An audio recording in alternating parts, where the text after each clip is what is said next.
welcome to Health Excellence Select TV, where myself, Dr. Jackie Russo, and my partner, Joan Phelps, each month will bring you face-to-face with health experts who will help you not only prevent disease, but regain your optimal health. And this month is all about taking control back and getting in shape through diet and exercise. So here we are today in one of South Florida's premier fitness training facilities, and we have one of their most talented trainers with us, Brandon Oakes. And we've got some questions from the members who have sent in their favorite fitness questions. And before we get started, I'd like for Brandon just to tell us a little bit about yourself and what got you involved in training in the first place. Well, training for me has been bred up since I was a little kid. My family have been runners since I was about 5 years old, and I've been running 5Ks and 10Ks, half marathons since then. And I went to FAU for a cross-country scholarship, and been playing recreational sports my entire life. Basketball, football, baseball, hockey, anything that you can think of. Anything that you can score, I'll be playing. For you. That's great. Well, I work out with Brandon 3 times a week. He kicks my butt, so I can promise you he knows what he's talking about. So let's talk about some of the members' questions. One of the first questions they asked was, how do you pick a good gym? How do you know? How do you know if it's a good gym for them or not? Well, one of the biggest things for me when I first started coming into the gym is, where am I going to feel comfortable doing my workouts? Where am I going to see myself and be able to know that I'm going to feel comfortable going into that gym every day and be able to come consistently? If you're the type of person that feels like you can't come to something consistently, then you need to find a place that's going to welcome you as almost like a home, almost that you feel just as comfortable going home as you do going into the gym. Almost look forward to it, right? Absolutely. I mean, you got to be able to get there. That's the hardest step. Exactly. Taking that first step in the door is going to be the hardest step for you guys. Great. And being conscientious and continuing to do it is right. The whole, the follow-up. Yeah. Another thing is the staff as well. The staff at the gym needs to be very positive. Very positive atmosphere is going to really help you with anything that you're going to do fitness-wise and goals or anything like that. If you have something that you're trying to find, if somebody needs to be in your corner, it's always easier for somebody to be in your corner, pushing you along and helping you out. Right. I love him much. I don't blame you. It's great here. It's wonderful. Okay, second question for you. Our members want to know, as a professional trainer, do you perform any kind of fitness evaluation with a new member, with a new client, before you create the program for them? Well, any new member that comes in here, I take them through a pretty standard fitness assessment. One of the first things we ask them is if they have any medical issues or anything like that that I need to be aware of. If their doctor has actually even let them come into the gym. If a doctor has told them that they need to see somebody before they come to a personal trainer. That's something a little bit more specific, like if they have a shoulder injury or something like that, they might need to go see a physical therapist before they come in and see a personal trainer, just so you can get a little bit more specific training for your specific injury. Other than that, a good amount of things I do is a heart rate test. You just test their resting heart rate, and then as soon as you're done with the resting heart rate, you can take them on either a mile walk, depending on their athletic ability, mile walk, a mile run, and then test their heart rate after that to see what kind of range you're working with. Another one would be a postural assessment. A bunch of postural assessment tests. You can do anywhere from squats to a pulling assessment to a pushing assessment, just making sure the body is working functionally. Going further into it would be more of a strength assessment as well, to see how strong your athlete is and how stable your athlete is in those strength phases of working out, because that's the number one thing that you really need to focus in on a new client, is how, not only how strong they are, but how stable are they in being that strong. And balance too, don't you think? Absolutely. Or I think as people age, their balance starts to... That's another one. It's a balance test is a very, very essential portion of it too, because no matter what, everybody needs to have good balance. No matter what, it needs to be a complete sense of balance through hands, feet, core, everything. So it's not just being able to stand on one foot, but also being able to put your body in a good position and stay there, or being able to bend over and still have a nice flat back. That has a lot to do with balancing your core and balancing your entire body. Flexibility too, I assume. Absolutely, Flexibility yes. is a biggie, right? And, flexibility, going into that as well, you can test somebody from anywhere from being able to reach as tall as they can up with their arms. Many people can't reach farther than here, or bend down to go down and touch your toes. Oh, that's a biggie. Simple test of flexibility can really tell you a lot about a person's body. True. So, next question actually is, what age? Do you have different, processes for your exercises in terms of age? Does age make a difference? Age makes a huge difference. I have any clients anywhere from 6-year-olds to 80-year-olds, and obviously a 6-year-old is going to be able to handle a little bit more of a exertion or like activity rather than an 8-year-old who you're going to have to run through more of stability training or getting their heart rate up to a certain level and not surpassing that level. As we don't know what's going to happen when you're getting a little bit older. We want to keep that heart rate a little bit lower rather than trying to skyrocket when it can go as in the young terms anyway. You can be a 6 or 7-year-old and you can tell somebody to go sprint down, come back, and they'll be ready. You're pretty sure they'll be okay on that. Yeah, they're going to be okay. So you're never too young and you're never too old to start, is that right? Never too old to start. Did you all hear that? Never too young, never too old. As young-wise, Right.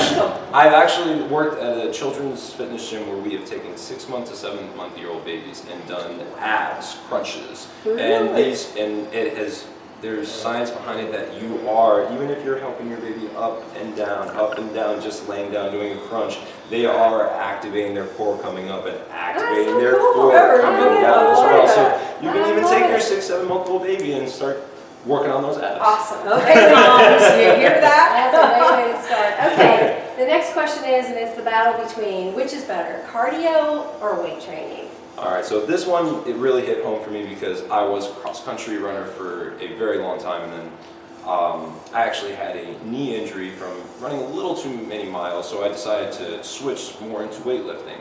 And I realized that you can burn a lot of calories from weightlifting. Yeah. A lot of calories from Explain that a weightlifting. little bit for us. So when you're doing cardio, the one thing that perception that people don't understand is you burn a lot of calories While you're doing it. While doing cardio, and afterwards you sustain burning a lot of calories. But with weightlifting, you can train your body to burn fat the entire day rather than just burning fat while you're doing working it. out. When you have lean muscle, the leaner your muscle is, the more fat it burns throughout your entire day.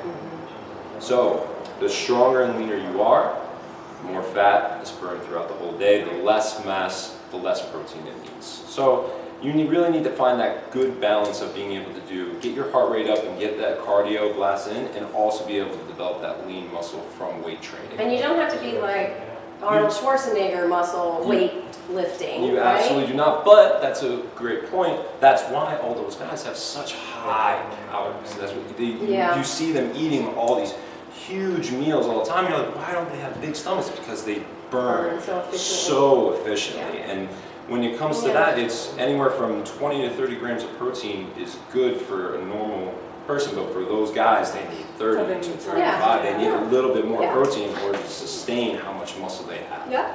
I have a question. Do you suggest to do both during your same visit, your same workout? In order to get a total, if you're doing a total body type of workout, then yes, cardio is definitely essential to do while you're weightlifting. I mean, one of the main things that I like to do before I come in the gym is either pick one of the cardio equipments and just stay on there for 5 to 10 minutes.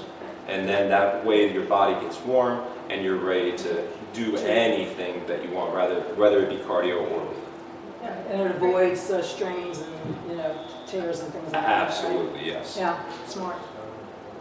10 minutes. Okay, my turn? Yeah, your turn. Okay, my turn. All right, so how many days per week and how long a time period should one work out? Depending, it's really specific to the athlete and what they want. If we're trying to train for a specific race, a triathlon or a 5K or a marathon, you're going to need to take a couple more days and maybe that extra hour in the gym. But if you're talking about a full fitness of just being healthy, if you go in every day and you do 20 minutes of work and you leave, you're in good shape. Wow. Like, you really need 20 a minutes a day. good 20 minutes Focused. a day and focused workout, a good compound of cardio and weightlifting, and that's really all you need in order to sustain good Who health. can't do Oh, that? for Come real? on, we I can thought- do that. I 20 thought I minutes. needed a whole lot more than that. This is No, great. nice and quick, in and out, and you are done. Okay, Great, that's great. awesome. Absolutely great. So Brandon, what happens if we've all done it too. You hit a plateau, you've been losing a little bit of weight, you've been getting a little more fit, but all of a sudden it's just, gosh, you're stuck. What do you do now? So a good example that I have for that is if you're, a lot of people like to bench. A lot of people like to bench, and they bench, and they bench, and they bench. Exactly. A lot of guys like They to bench, do. and a lot of girls like to run. So now, in order to switch that up, to get better at something that you do all the time, you might need to just switch to the complete opposite. If you're a runner and you run all the time, you can't break that barrier. Jump in the pool. Do the same workouts that you were running in the pool, and it'll really, really help with not only your cardiovascular training, Yeah. but but your actual running as well. Just because your body is being tested in so many different ways. Right. They say cross-training, right? Your body needs to be cross-trained to prevent injuries. Absolutely, and one of the big things with benching is a lot of guys, they go in there and they bench heavy, and bench heavy, and they bench heavy, and they never take a week to just relax Yeah. and deload. Your body needs to relax every once in a while. Usually one of my templates is 3 weeks heavy, 1 week deload. 3 weeks heavy, Perfect. 1 week That's deload. that's great advice. Yeah, that's That is. good. Another question is, how long would it be until a person actually sees some difference in their body shape or the way they feel, Well, depending on how good the athlete is, or depending how long it's been since a person has come into the gym, I've had certain clients that haven't had a lot of training over the next, I would say one of my clients specifically right now just came in, hasn't trained in 2 years, and we started working out 5 days a week, 1 hour a day, and she noticed a change within that week. within the week? That's Within the great. week. Body-wise within the week, how she felt within 2 days. She already felt more awake when she was waking up. And everything. She felt happier, she was walking around, she wasn't having that 2 o'clock hit of being tired, she didn't have to have that coffee at 2 o'clock. She just, because we've all had those days. But it's the consistency of being able to come in, do your hour, leave, and my client now is a month in, and she's already lost 13 pounds, I believe. Wow, that's awesome. And with no diet change? Did you No, change that diet? I like to set the workout plan first, and then once we start hitting a little bit more of the plateau of not being able to lose a little bit more weight, then you start throwing a little bit more of the diet plan in there. Yeah. Because throwing too much at somebody too fast, it might be overwhelming for them. Yeah. So Sure. I like to just take it one step at a time, just Great to advice. ease them in there. Really great advice, Brandon. Excellent. You're an awesome trainer. I love you, man. You're my I guy. appreciate Do you have any other advice that you could give our members that you think is important? One of the biggest things that I can say is if the more consistent that you are at working out, the better you're going to get. The better you're going to feel. The more fruits, veggies, good lean protein that you have throughout the day, the better you're going to feel. Yeah. And there's really no shortcut around it. Everybody out there is just trying to find the shortest way possible And to it's try a and get lean. lifestyle, isn't And it? it's a lifestyle. It's not. You're not on a diet. This is how you eat. You're Right. not going to the gym for a month. You go to the gym for the For rest of life. your life. Yeah. It's not something that is. There's no It's a way about it. mindset, I think. It's really a Absolutely. mindset. It's Yes. changing your mindset to 15 minutes. that. Find, 15 some, minutes. find something that you love and stick with it. Find something that you really are passionate about and strive, put yourself a goal in front of you and go for it. That's Great. wonderful. Great way to wrap it up, I think. Absolutely. Well, thank you guys for having me on. I really Thank you, appreciate it. You're Brandon, you were wonderful. Great trainer. This is Brandon Oakes. We thank you so much for speaking with our members and helping them out.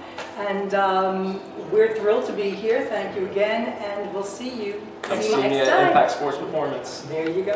Bye for now. Bye.